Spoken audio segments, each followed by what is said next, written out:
We are now about to witness a daughter honoring that surfer.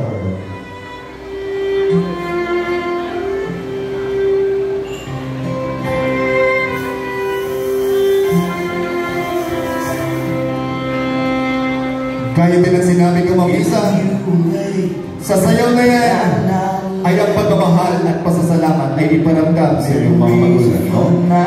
Kagaya din po ng sinabi ko, napakaswerte mo rin at nagkaroon siya ng magulang na kagaya niya. That is part of the difficulties in life. Still, ibigay po nila lahat ng inyong mga pangailangan para po bilang kayo ng mga anak.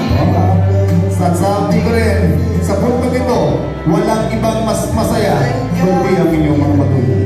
Dahil sila ang mas successful. Dahil lang po nga lahat ng kanilang mga paghihirap para sa inyo. Kaya Ma'am-Isa, by the way of that simple dance, ay ang pagmamahal at pasasalamat ay paramdam sa iyo, magulang.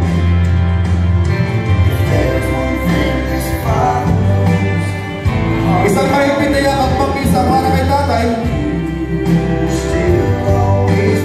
Ma'am-Isa, lahat mo sila? Ma'am-Isa, isang mahigpit na yakap din para kay Mami. Sarap ng yakap na yun, no? Palakpakan naman natin the Fajardo family, ladies and gentlemen. Sir Patrick, tayo ka. Bilang pagrespeto sa magulang ni Isa, mag-bless ka po sa kanila.